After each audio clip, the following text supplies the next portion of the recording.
Good morning mga ka-charming! Welcome back to my YouTube channel!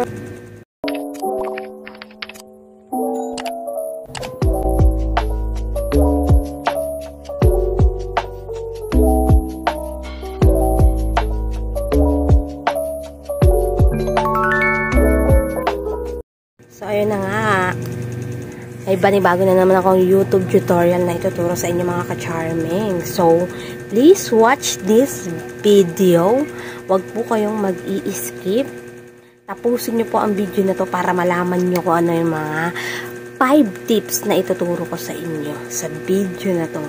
So kung bago ka lang po sa aking YouTube channel, please naman po, palike na lang po ng aking video and pa-subscribe na po and click na rin po yung notification bell para updated kayo lagi sa mga gagawin ko pang video tutorial.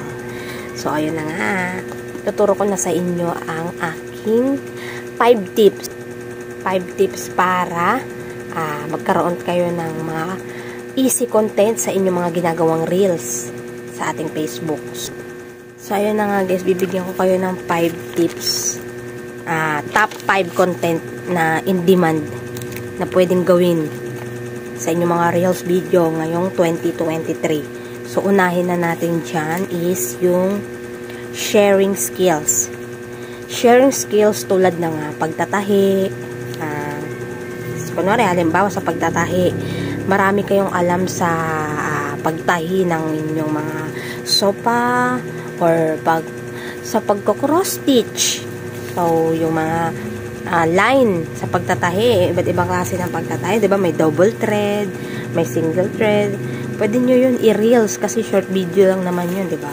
Pwede din yun sa mga construction o halimbawa kapag nag-create ka ng mga pundasyon ng inyong bahay, pwede mo yun i-video. How about yung bawat sulok o about sa pagpipintura, kung paano mag-create ng mga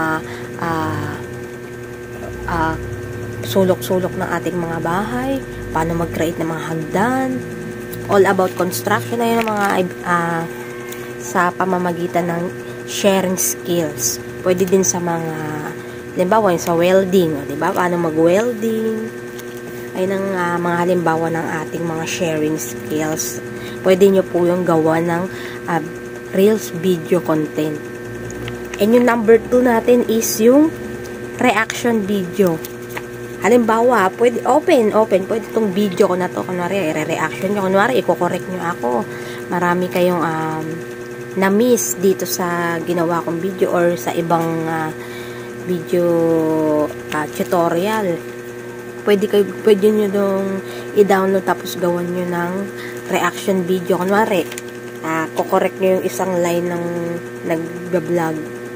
Then, ipopost nyo lang yung halimbawa tapos and then kunwari may reaction kayo about sa video niya na tinuturo. Kunwari, ayun nga, i-correct nyo or yung maidadagdag kayong kaalaman din sa video na tinuturo niya or sa video na ginawa niya ng content. Yun po ang reaction video. So, ang number 3 natin, yung travel vlog. Alam niyo naman kapag sa travel vlog, diba? Travel pa lang. Sa word na travel, ayun na, dun na yung papasok yung iba't ibang uri ng lugar na pinupuntahan. Halimbawa, nagpunta kayo ng Boracay o iba-vlog nyo yun, diba? Usong-uso yun, in demand yun sa mga karamihan sa mga nakikita ko sa mga nagre-reels, puro travel, diba? Or pwede din kayo, kunwari, pwede din sa loob ng bahay nyo. Kung para kayo nagta-travel, kunwari, nandito ako sa may kwarto ko, dito ako laging gagawa ng aking videos. Andito tayo sa labas, andito yung mga garden, pwedeng ganun, di ba? Yun. Ayun ang ating number 3, ang travel vlog. And the top 4 natin na pwedeng i-content is yung health and beauty. O, alam niyo naman kapag sa health and beauty, diba? Yun na, sorry guys, umiyak ang aking bornakis. So, ayun na guys. Ibibigay ko na sa inyo pala yung top 4. Yung top 4 natin is yung health and beauty. Health lang, walang beauty. So, ayun na nga guys. Kapag sa health and beauty na content, doon na papasok yung mga tips. Kunwari kung paano kayo maglagay ng mga beauty care sa inyong face. Paano kayo mag-apply ng make-ups, paano kayo mag-apply ng mga toner, yung mga sabon na gamit nyo, or yung mga binibigay nyong tips para gumanda, maging glass skin ng inyong face. Iba pa sa health is yung kung paano kayo mag-daily routine, ano yung mga ginagawa nyo sa araw-araw nyong buhay para maging healthy living, or magkaroon kayo ng iba pang tips sa mga tao para mapabuti ang kanilang kalusugan o ang inyong buhay-buhay araw-araw. So, ayun, pwede nyo yung gawa ng reels, pwede nyo yung gawa ng short video na i-upload nyo dito sa YouTube or kay Facebook Meta. And yung last is yung content na pwede nyo gawan is yung nangunguna sa lahat, sa listahan, is yung cooking. 'Di ba? Na masyadong naman to, 'di ba? Kung makikita nyo naman kapag magbo-browse din kayo ng inyong mga Facebook Reels or ng mga videos sa inyong mga kanya-kanyang social media, kung nangunguna diyan si cooking. Syempre, easy lang naman, 'di ba? Kapag nagluluto ka, ibibigay mo lang yung mga ingredients, kung paano mo lutuin yung ulam, kung paano ka mag-bake ng cake, paano mo pinapakuluan yung mga ibang klase ng potahe o ng ulam o ano pa yan, basta all about cooking. So ayun yung mga 5 tips na pwede yung gawa ng reels video and yung short video. So guys, sana nakatulong ang aking video na ginawa sa inyo.